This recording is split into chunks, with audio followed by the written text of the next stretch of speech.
പരിശുദ്ധ അമ്മയ്ക്കും തിരുക്കുമാരനും 1000 നന്ദി. എൻ്റെ പേര് ചിത്ര. ഞാൻ മലപ്പുറം നിലമ്പൂരിൽ നിന്നാണ് വരുന്നത്. എനിക്കിവിടെ പറയാനുള്ള സാക്ഷി എന്ന് പറയുന്നത് 2023 മാർച്ച് 16 ഞാൻ ആദ്യമായിട്ട് ഉടമ്പടി എടുക്കുന്നത്. ആ സമയത്ത് ഞാൻ ഒരുപാട് കടബാധ്യതകളും പ്രശ്നങ്ങളിലും ഒക്കെ നിൽക്കുന്ന സമയമാണ്. അപ്പോൾ എനിക്ക് മുന്നോട്ട് പോകാൻ എന്ത് ചെയ്യണമെന്നൊന്നും അറിയില്ല. നാട്ടിൽ ജോലി ഉണ്ടായിരുന്നു, ഫിനാൻസിലായിരുന്നു ഞാൻ വർക്ക് ചെയ്തത്. പക്ഷേ അതിലൊന്നും എനിക്ക് മുന്നോട്ടേക്ക് പോകാൻ പറ്റുന്നൊരു സാഹചര്യമല്ലായിരുന്നു. അങ്ങനെ ഞാനിവിടെ വന്ന സമയത്ത് എനിക്ക് നല്ലൊരു ജോലി വേണം എന്ന് മാത്രമേ ഞാൻ ഉടമ്പടിയിൽ നിയോഗം വെച്ചിട്ടുള്ളായിരുന്നു. പിന്നെ കുറേ മനോവിഷമങ്ങളും കാര്യങ്ങളൊക്കെ എഴുതിയിട്ടുണ്ടായിരുന്നു. പക്ഷേ ഞാനത് എഴുതി അമ്മയുടെ ഉടമ്പടി പുതുക്കുന്ന സമയത്ത് അമ്മ ഒരു നിയോഗം എഴുതിയിട്ടുണ്ടായിരുന്നു. ഞാനറിയാതെ മകൾക്ക് IELTS എഴുതാനൊരു സാഹചര്യം മാതാവിൻ്റെ കൃപയാൽ ഉണ്ടാവണം എന്നുള്ളത്. പക്ഷേ ഇത് ഞാൻ അറിയുന്നില്ല. അങ്ങനെ ഇരിക്കുന്ന സമയത്ത് മുന്നോട്ട് പ്രത്യേകിച്ചൊന്നും നടക്കുന്നില്ല, പ്രാർത്ഥിക്കുന്നുണ്ട്, കാര്യങ്ങളൊക്കെ പോകുന്നു. അങ്ങനെ ഇരിക്കുന്ന സമയത്താണ് അമ്മ ജോസഫ് അച്ഛൻ്റെ ഒരു ധ്യാനം കൂടിയ സമയത്ത് പറഞ്ഞു, ജൂൺ 15 എനിക്കൊരു പരിഹാരം ഇതിന് കണ്ടെത്തി തരണം മോളുടെ കാര്യത്തിൽ എന്ന് പറയുന്നത്. ജൂൺ 2 അമ്മ നിയോഗം വയ്ക്കുന്നത്. അങ്ങനെ ജൂൺ 13 എൻ്റെ കൂടെ ജോലി ചെയ്യുന്ന എൻ്റെ ഒരു സുഹൃത്തുണ്ട്. അവർ പറഞ്ഞു, അവരുടെ സുഹൃത്ത് വിളിച്ചിട്ട് അവരോട് ചോദിച്ചു, നിനക്ക് UK പോകാൻ താല്പര്യമുണ്ടോ, ഇങ്ങനെ സ്റ്റുഡൻറ്റ് വിസയിൽ പോകാൻ പറ്റുമെന്ന് പറഞ്ഞപ്പോൾ അവരെൻ്റെ അടുത്താണ് ഓടി വന്നത്. എനിക്കെന്തായാലും പോകാൻ പറ്റില്ല, നിനക്ക് നോക്കാൻ പറ്റുമോ, നീ പോകാൻ ആഗ്രഹിച്ചിരിക്കുന്നതല്ലേ എന്ന് ചോദിച്ചു. 1 രൂപ പോലും എൻ്റെ കയ്യിലെടുക്കാനില്ല. ഒരാഴ്ച ഫീസ് അടയ്ക്കാൻ സമയമുള്ളൂ, 6 ലക്ഷം രൂപ അടയ്ക്കണം, പറ്റുമെങ്കിൽ ചെയ്യുമെന്ന് പറഞ്ഞു. ഞാൻ വീട്ടിൽ വിളിച്ച് ഇതറിഞ്ഞപ്പോൾ ചോദിച്ചപ്പോൾ പറഞ്ഞു, നല്ലതാണെങ്കിൽ മുന്നോട്ട് പൊക്കോളാൻ പറഞ്ഞു. പക്ഷെ അപ്പോഴും എന്ത് ചെയ്യണം എന്നൊന്നും അറിയില്ല. പക്ഷേ എനിക്ക് ആകെ മുന്നിലൊരു 4 ദിവസമേ സമയമുള്ളൂ. അങ്ങനെ ഉണ്ടായിരുന്ന ലോണുകളൊക്കെ പുതുക്കി ഗോൾഡൊക്കെ ഉള്ളതെല്ലാം പെറുക്കി കൊണ്ടുപോയി വെച്ചിട്ടാണ് ഞാൻ 6 ലക്ഷം രൂപ അടയ്ക്കുന്നത്. അപ്പോഴും മുന്നോട്ട് എങ്ങനെ ബാക്കി ഉണ്ടാക്കണം എന്നൊന്നും അറിയില്ല. അങ്ങനെ എനിക്ക് ഇൻ്റർവ്യൂവിൻ്റെ സമയം വന്നു. എനിക്കൊരു ട്യൂട്ടർ തന്നിട്ടുണ്ടായിരുന്നു കാര്യങ്ങളൊക്കെ പഠിപ്പിച്ചു തരാൻ വേണ്ടിയിട്ട്. പക്ഷേ പുള്ളി എൻ്റെ അടുത്ത് ശരിയായ രീതിയിലൊന്നും അല്ല സംസാരിക്കുന്നത്. മോശമല്ല, അങ്ങനെയല്ല ഉദ്ദേശിച്ചത്. ഞാൻ എന്ത് പറഞ്ഞു കൊടുത്താലും പറയും ഞാൻ പറയുന്നത് ശരിയല്ല എന്ന് പറയും. ഉള്ളിലൊരു പേടിയുണ്ട്. അങ്ങനെ ഫസ്റ്റ് ഇൻ്റർവ്യൂ വന്ന് ലാപ്പ് തുറന്ന് വെച്ച് വിഷ് ചെയ്തതിന് ശേഷം എൻ്റെ അടുത്ത് വെച്ച് പാസ്പോർട്ട് കാണിച്ചു കൊടുക്കാൻ പറഞ്ഞു. അപ്പോൾ ഇൻ്റർവ്യൂ ചെയ്യുന്ന സമയത്ത് പാസ്പോർട്ട് കയ്യിൽ വെക്കണമെന്ന് എനിക്കറിയില്ല. ഞാൻ പറഞ്ഞു 1 സെക്കൻഡ് ഞാനിപ്പോൾ എടുക്കാമെന്ന് പറഞ്ഞു. ആ സമയത്ത് അവർ കോൾ കട്ട് ചെയ്തിട്ട് പോയിട്ട് പറഞ്ഞു, ഞാൻ ഇൻ്റർവ്യൂ റിജക്റ്റഡ് ആണെന്ന് പറഞ്ഞു. പിന്നെ അടുത്ത 2 ചാൻസ് കൂടി ഉണ്ടെന്ന് അപ്പോഴാണ് ഞാൻ അറിയുന്നത്. പക്ഷേ അപ്പോഴത്തേനും ഞാൻ പേടിച്ചു പോയിരുന്നു. പക്ഷേ 2ാമത്തെ ചാൻസിൽ ഞാൻ നന്നായിട്ട് പ്രസൻറ്റ് ചെയ്തു, എല്ലാം ഓക്കെയാണ്. പക്ഷേ റിസൾട്ട് വന്നപ്പോൾ പറഞ്ഞു ഞാൻ ഗർഭിണിയാണ് എന്ന് പറഞ്ഞു, അതുകൊണ്ട് എനിക്ക് പോകാൻ പറ്റില്ല എന്ന് പറഞ്ഞു. 2ാമത്തെ റിജക്ഷനും വന്നു. ഇനി 1 ചാൻസും കൂടിയുള്ളൂ. അതെങ്ങനെ എന്ത് ചെയ്യുമെന്നൊന്നും എനിക്കറിയില്ല. അപ്പോഴും ഞാൻ പ്രാർത്ഥനയിൽ തുടർന്നുകൊണ്ടിരുന്നു. അമ്മ എനിക്ക് വേണ്ടിയിട്ട് നിരന്തരം പ്രാർത്ഥിക്കുന്നുണ്ട്. ഞാൻ പ്രാർത്ഥിക്കുന്നതിനപ്പുറം എനിക്ക് വേണ്ടി അമ്മ പ്രാർത്ഥിക്കുന്നുണ്ട്. 3ാമത്തെ ഇൻ്റർവ്യൂ എനിക്കറിയില്ല, ഞാൻ സംസാരിച്ച് തുടങ്ങിയത് മാത്രമേ എനിക്ക് ഓർമ്മയുള്ളൂ. ലാസ്റ്റ് എത്തിയപ്പോൾ എൻ്റെ അടുത്ത് പറഞ്ഞു, congratulations Chitra, you are selected. അത് കേട്ടപ്പോൾ എനിക്ക് എന്തെന്നില്ലാത്ത സന്തോഷം ഉണ്ടായിരുന്നു. അത് കഴിഞ്ഞ് ലോണിന് വേണ്ടിയിട്ട് അപ്ലൈ ചെയ്യേണ്ട കാര്യങ്ങളിലേക്ക് അച്ഛൻ അന്വേഷിച്ചപ്പം എല്ലാ കാര്യങ്ങളും ഓൾറെഡി ലോണിലാണ് ഇരിക്കുന്നത്, കൂടുതലൊന്നും കിട്ടാനൊന്നുമില്ല. എന്നാലും പ്രതീക്ഷ വിട്ടിട്ടില്ല. അച്ഛൻ പോയി അന്വേഷിച്ച സമയത്ത് പറഞ്ഞു ലോണൊന്നും തരാനില്ല എന്ന് പറഞ്ഞു. പക്ഷേ ലാസ്റ്റ് നിമിഷത്തിൽ അച്ഛനെ മടക്കി വിട്ടെടുത്ത് നിന്ന് തിരിച്ചു വിളിച്ചിട്ട് പറഞ്ഞു, ചന്ദ്രേട്ടൻ നിങ്ങൾ പറയുന്ന സമയത്ത് എങ്ങനെ തരാതിരിക്കും, കാരണം ഇവിടെ അത്രയും നല്ലൊരു വാല്യൂഡ് ആയിട്ടുള്ള കസ്റ്റമർ ആണ് എന്ന് പറഞ്ഞിട്ട് അച്ഛന് വീണ്ടും ലോണ് സാങ്ഷനാക്കി കൊടുത്തു. എനിക്കും അതുപോലെ തന്നെ എൻ്റെ പ്രോപ്പർട്ടീൻ്റെ പേരിൽ ലോണ് ശരിയായി. എല്ലാം വളരെ ചുരുങ്ങിയ സമയം കൊണ്ട് അമ്മ 2ാം തീയതി ഉടമ്പടി നിയോഗം വെച്ചിട്ട് 15ാം തീയതിക്കുള്ളിൽ തീരുമാനം കിട്ടണമെന്ന് പറഞ്ഞെടുത്ത് വെറും 1.5 മാസം കൊണ്ടാണ് ഞാൻ ഇവിടുന്ന് കയറി പോകുന്നത്. VSFൽ എനിക്ക് വിസയ്ക്ക് വേണ്ടിയിട്ട് ഡേറ്റ് കിട്ടിയ സമയത്ത് 2 മണിക്ക് അവിടെ എത്തണം. ഞാനും അച്ഛനും ഇവിടുന്ന് രാവിലെ ട്രെയിനിന് പോകാൻ വേണ്ടിയിട്ട്, നിലമ്പൂരിൽ നിന്ന് ട്രെയിനിന് പോകാൻ വേണ്ടിയിട്ട് ഇറങ്ങി. ട്രെയിൻ മിസ്സായി. ബസ് പിടിച്ച് ഞങ്ങൾ അവിടെ എത്തിക്കഴിഞ്ഞാൽ എന്തായാലും എൻ്റെ സമയം തെറ്റും. വേറെ ഒന്നും ചെയ്യാനില്ല, പോയേ പറ്റൂ. പക്ഷെ ബാക്കി അവിടെ വെച്ചിട്ട് കാണാം എന്ന് വിചാരിച്ചു. വിശ്വാസ പ്രമാണം ചൊല്ലിക്കൊണ്ടാണ് പോണത്. പക്ഷെ അവിടെ ചെന്ന് ബസ്, എനിക്കറിയില്ല എങ്ങനെ ഞാൻ അവിടെ എത്തിയതെന്ന്. ഒരു ഓട്ടോക്കാരനെ കണ്ടു. ആ പുള്ളി ഞങ്ങളെ കൃത്യസമയത്ത്, അതായത് എന്നെ വിളിക്കുന്നതിൻ്റെ ജസ്റ്റ് 2 മിനിറ്റ് മുന്നേ അവിടെ കൊണ്ടുപോയി ഇറക്കി വിട്ടു. അത് ഈ പറയുന്ന പോലെ ഒരു 10 മിനിറ്റ് കൊണ്ട് എല്ലാം ചെയ്ത്, മണിക്കൂറുകളായിട്ട് അവിടെ കാത്തു നിൽക്കുന്നവരുണ്ട്. എൻ്റെതൊരു 10 മിനിറ്റ് കൊണ്ട് എല്ലാം ഞാൻ ചെയ്ത് ഇറങ്ങി വന്നു. അച്ഛൻ പറഞ്ഞു ഇത്ര നിസ്സാരമായിരുന്നോ എന്ന് ചോദിച്ചു എൻ്റെ അടുത്ത്. അതുപോലെയായിരുന്നു എൻ്റെ കാര്യങ്ങൾ നടന്നിരുന്നത്. ഞാൻ ഇവിടുന്ന് കയറി. അവിടെ എത്തിയ സമയത്ത് എനിക്ക് ബാക്കി ഫീസ് അടയ്ക്കാനുണ്ടായിരുന്നു. അപ്പോൾ ഇവിടുന്ന് പോകുമ്പോൾ ജോലി ചെയ്ത് ബാക്കി ഫീസ് അടയ്ക്കാം എന്നൊക്കെയുള്ള കാഴ്ചപ്പാടിലാണ് പോകുന്നത്. പക്ഷേ ചെന്നു ഫസ്റ്റത്തെ 4 മാസം എനിക്ക് ജോലിയൊന്നും കിട്ടിയില്ല. കിട്ടിയ ജോലി ഞാൻ 2023 സെപ്റ്റംബർ 28 ഇവിടുന്ന് പോകുന്നത്. അപ്പോൾ ജോലി എനിക്ക് കിട്ടി. പക്ഷെ അത് എനിക്ക് എൻ്റെ റൂമിൻ്റെ വാടക കൊടുക്കാൻ മാത്രമുള്ള പൈസയുള്ളൂ എൻ്റെ കയ്യിൽ. ബാക്കി എന്ത് കാര്യത്തിനും എനിക്ക് വേറെ എന്തെങ്കിലും കിട്ടിയിട്ട് വേണം. കയ്യിൽ കൊണ്ടുപോയ പൈസയെല്ലാം തീർന്നു തുടങ്ങി. ഒന്നും ചെയ്യാനില്ലാത്ത സാഹചര്യത്തിലാണ് എൻ്റെ ഒരു സുഹൃത്ത്, കൂടെ പഠിക്കുന്ന കുട്ടി പറഞ്ഞു അവർ ജോലി ചെയ്യുന്നൊരു സ്ഥാപനത്തിലുണ്ട്, പുള്ളീനെ വിളിച്ചു നോക്കാൻ പറഞ്ഞു. ഞാൻ വിളിച്ചപ്പോൾ എൻ്റെ അടുത്ത് പറഞ്ഞു ഞാൻ നിൽക്കുന്നത് പുള്ളി ജോലി കൊടുക്കുന്ന സ്ഥലമായിട്ട് ഒരുപാട് ദൂരമുണ്ട്. അപ്പം എൻ്റെ അടുത്ത് പറഞ്ഞു ചിത്ര അവിടെ നിന്നാൽ എന്തായാലും പറ്റില്ല, ഇങ്ങോട്ട് വരണം എന്ന് പറഞ്ഞു. ശരി, ഞാൻ എന്താ ചെയ്യേണ്ടതെന്ന് ചോദിച്ചു. അപ്പം എൻ്റെ അടുത്ത് പറഞ്ഞു കൂടെ ആരും വന്നിട്ടില്ലേ, ചിത്ര മാത്രമേ ഉള്ളൂ, ഡിപ്പെൻഡൻ്റ് ഒന്നും ഇല്ലേന്ന് ചോദിച്ചു. ഞാൻ പറഞ്ഞു ഇല്ല, ഞാൻ മാത്രമേ ഉള്ളൂ. അപ്പം എൻ്റെ അടുത്ത് ചോദിച്ചു ലണ്ടൻ കാണാൻ വന്നതാണോ കറങ്ങാൻ വന്നതാണോ എന്ന് ചോദിച്ചു. സത്യം പറയാം എനിക്ക് ബാക്കി സംസാരിക്കാൻ പറ്റുന്നുണ്ടായിരുന്നില്ല, ഞാൻ കരഞ്ഞുപോയി. അപ്പം എൻ്റെ അടുത്ത് പറഞ്ഞു വിഷമിക്കേണ്ട, ആ പുള്ളിയെ വിളിച്ചാൽ കിട്ടാറില്ല, പക്ഷേ എനിക്ക് ഫസ്റ്റ് റിങ് തന്നെ പുള്ളി ഫോൺ എടുത്തിട്ടാണ് എൻ്റെ അടുത്ത് ഇത്രയും സംസാരിക്കുന്നത്. അങ്ങനെ എന്നോട് പറഞ്ഞു ഡിസംബർ ലാസ്റ്റ് ആകുമ്പോഴത്തേനും സെൻട്രൽ ലണ്ടനിലേക്ക് വരണം, എന്തെങ്കിലും ജോലി ഉണ്ടെങ്കിൽ ശരിയാക്കാം എന്നൊക്കെ പറഞ്ഞു. പക്ഷെ അന്ന് തൊട്ട് ഇന്ന് വരേക്കും ഞാൻ പുള്ളിയുടെ കീഴിലാണ് ജോലി ചെയ്യുന്നത്. എനിക്ക് വേറെ ബുദ്ധിമുട്ടുകൾ ഉണ്ടായിട്ടില്ല. പക്ഷേ എനിക്ക് സ്ഥിരമായിട്ടൊരു ജോലി എന്നുള്ളത് ഇപ്പോഴും പറയാനായിട്ടില്ല. അങ്ങനെ ക്ലാസ് തുടങ്ങി, ഫീസ് അടയ്ക്കേണ്ട സമയം വന്നു. ഈ ജോലി ഇത്രയും കിട്ടാൻ ബുദ്ധിമുട്ടായതുകൊണ്ടും കിട്ടുന്ന പൈസ കുറവായതുകൊണ്ടും എനിക്ക് വിചാരിച്ച പോലെ ഫീസ് അടയ്ക്കാനോ മുന്നോട്ട് പോകാനോ പറ്റിയില്ല. അങ്ങനെ എൻ്റെ ID ബ്ലോക്ക് ചെയ്തു, ക്ലാസ്സിന് പോകാൻ പറ്റാതെയായി. അതേസമയം ഞാനത് വിഷമമൊക്കെ വീട്ടിൽ വിളിച്ച് പറയുന്നുണ്ട്, അച്ഛനും അമ്മയും പ്രാർത്ഥിക്കുന്നുണ്ട്. ഒരു ഗോൾഡ് ലോൺ പണയം വെക്കാനോ അല്ലെങ്കിൽ എന്തെങ്കിലും ഒരു പ്രോപ്പർട്ടിയിൽ ലോൺ എടുക്കാനോ ഒന്നും ഞങ്ങളെ കയ്യിലെടുക്കാനില്ല. എല്ലാം വടിച്ചു തുടച്ചാണ് ഇവിടുന്ന് പോകുന്നത്. ആ ഒരു സാഹചര്യത്തിൽ എന്ത് ചെയ്യുന്നൊന്നും അറിയില്ല. ഞാൻ പറഞ്ഞു ഇങ്ങനെയാണ്, ഇത്രയും കൂടെ സമയം കഴിഞ്ഞ് കഴിഞ്ഞാൽ അവിടുന്ന് തിരിച്ചു പോരേണ്ടി വരും, എങ്ങനെ എന്നൊന്നും എനിക്കറിയില്ല എന്ന് പറഞ്ഞു. അച്ഛനും അമ്മയും പ്രാർത്ഥിക്കുന്നുണ്ട്, ഞാൻ പ്രാർത്ഥിക്കുന്നുണ്ട്. അതിൻ്റെ ഇടയിൽ എനിക്ക് എൻ്റെ വലത് കൈയിന് ടെന്നീസ് എൽബോ വന്നു, ജോലിക്കും പോകാൻ പറ്റാതെയായി. 4 ദിവസം എനിക്ക് റൂമിലുള്ള കുട്ടികളാണ് ചോറ് വാരി തന്നത്. കാരണം എനിക്ക് സ്വന്തമായിട്ട് വാരി കഴിക്കാൻ പോലും പറ്റുന്നുണ്ടായിരുന്നില്ല. വേദന സഹിച്ച് അവിടെ ഒരു 5 ഡിഗ്രി സെൽഷ്യസിലാണ് ഞാൻ പുറത്തു പോകുന്നത്. ഹോസ്പിറ്റലിൽ പോകാൻ എനിക്ക് ആരും കൂടെ ഇല്ല, എനിക്ക് ഒറ്റയ്ക്ക് പോകണം. വേദന അത്രയും സഹിക്കുക വയ്യാതെ കരഞ്ഞ് എൻ്റെ ടീഷർട്ടെല്ലാം നനഞ്ഞ് ഞാൻ ഹോസ്പിറ്റലിലേക്ക് ഒറ്റയ്ക്ക് പോവുകയാണ്. ഒരു ജാക്കറ്റ് ഇടാൻ പോലും എനിക്ക് പറ്റുന്നില്ല, തണുത്ത് വിറച്ചാണ് ഞാൻ പോണത്. ഞാൻ ഈ 30 വയസ്സ് വരേക്കും എനിക്ക് എന്തെങ്കിലും ഒരു അസുഖം വന്നിട്ടുണ്ടെങ്കിൽ എൻ്റെ അച്ഛനാണ് കൊണ്ടുപോകുന്നത്. ആ സ്ഥാനത്ത് ഞാൻ ഒറ്റയ്ക്ക് പോകേണ്ടി വന്നപ്പോൾ കയ്യിൻ്റെ വേദനയേക്കാൾ കൂടുതൽ ഒറ്റയ്ക്കായി പോയല്ലോ എന്നുള്ള സങ്കടം ഉണ്ടായിരുന്നു എനിക്ക്. പക്ഷേ ഞാൻ അവിടെ ചെന്നപ്പോൾ അവിടെ പെട്ടെന്ന് ഡോക്ടറെ കാണാൻ കിട്ടില്ല നമുക്ക്. പക്ഷേ ഞാൻ അവിടെ ചെന്ന് എൻ്റെ അവസ്ഥ കണ്ടു. എന്നെ കണ്ട ഉടനെ തന്നെ ഡോക്ടർ പറഞ്ഞു വന്നിരിക്കുമെന്ന് പറഞ്ഞു.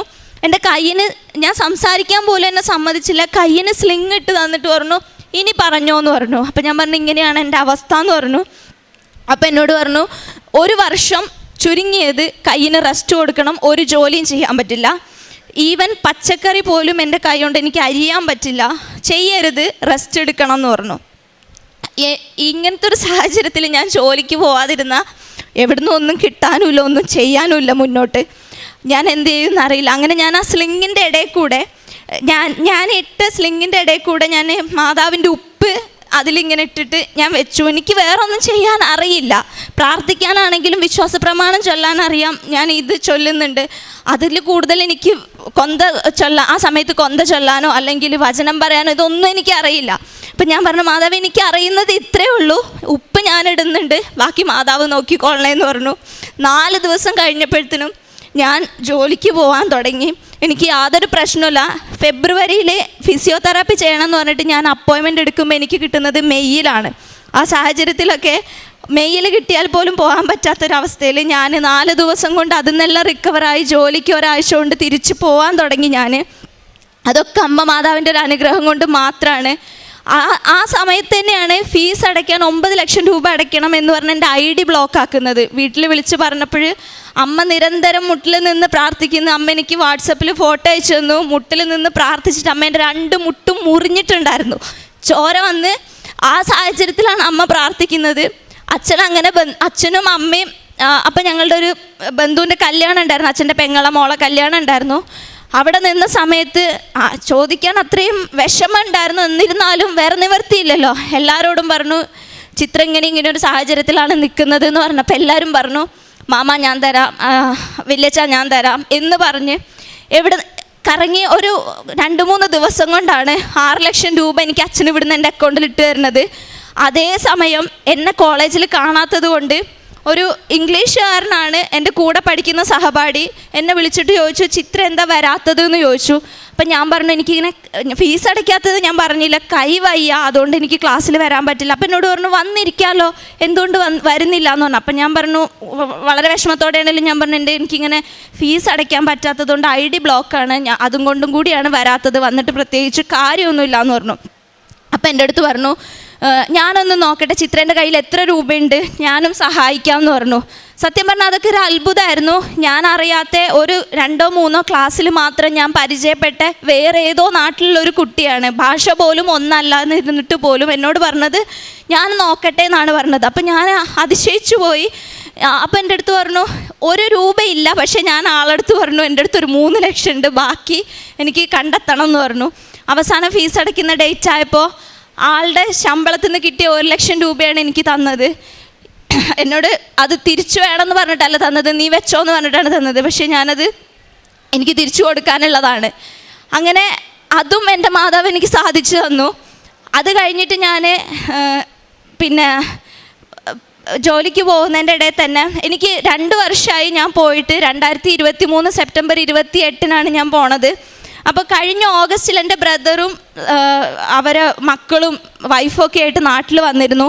അപ്പോൾ ഇതെൻ്റെ മോനാണ്, എനിക്ക് അവനെ കാണാൻ പറ്റുന്നില്ല, വീട്ടുകാരെയും കാണാൻ പറ്റുന്നില്ല. ഇതുപോലത്തെ സാഹചര്യങ്ങൾ പലതും കടന്നുപോയി, ഒറ്റയ്ക്കായിപ്പോയി, ഭയങ്കര സങ്കടം ഉണ്ടായിരുന്നു.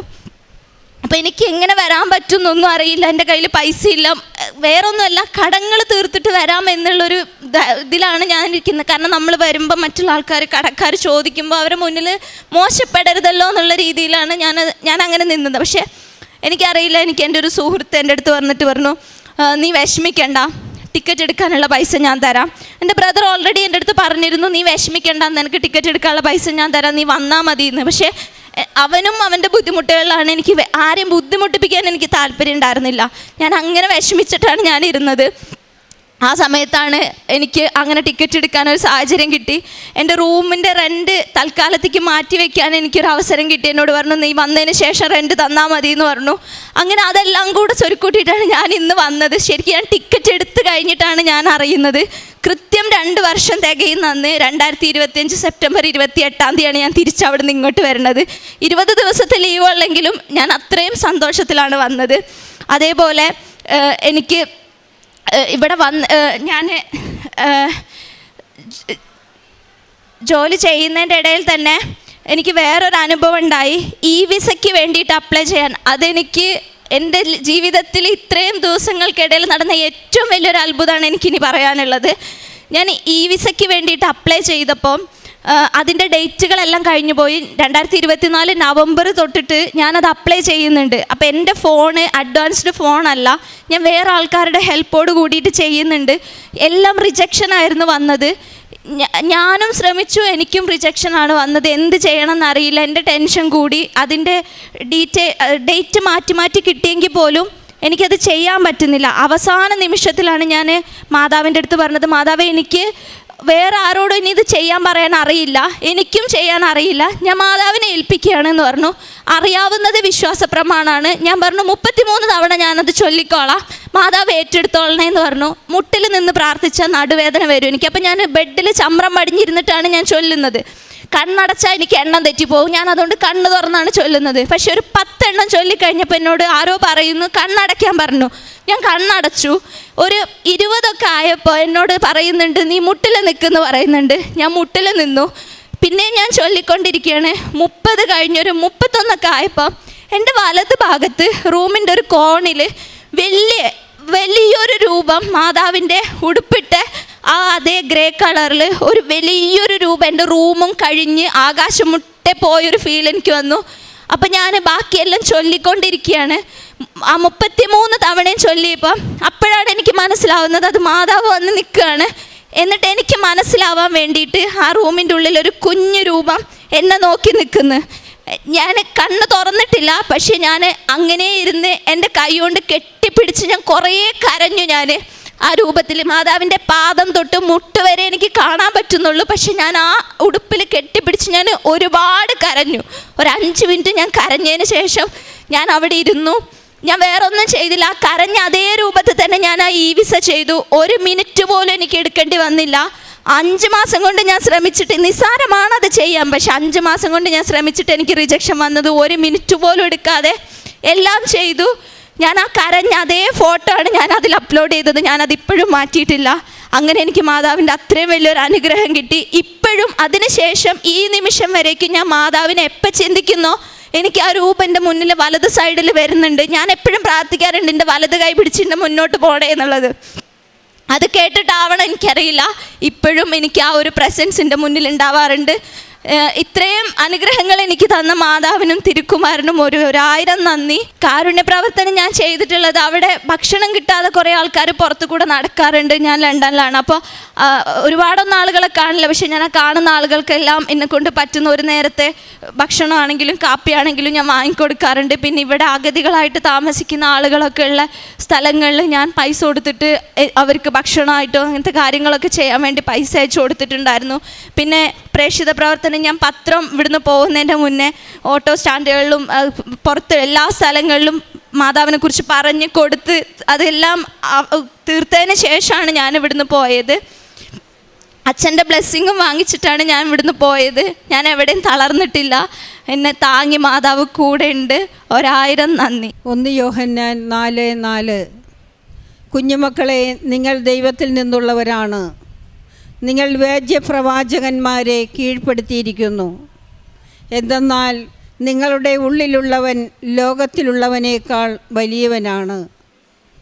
യേശുവിൽ പ്രിയമുള്ളവരെ, ചിത്രയുടെ സാക്ഷ്യം കേട്ട് നമ്മൾക്ക് തന്നെ പ്രയാസങ്ങൾ വരുത്തിയ കാര്യം അവളുടെ ജീവനുള്ള സാക്ഷ്യമാണ് നമ്മളോട് പറയുന്നത്. ഉടമ്പടി ജീവിതം എത്രത്തോളം വിനയത്തോടു കൂടിയാണ് ആ കുടുംബം കൊണ്ടുപോകുന്നത്.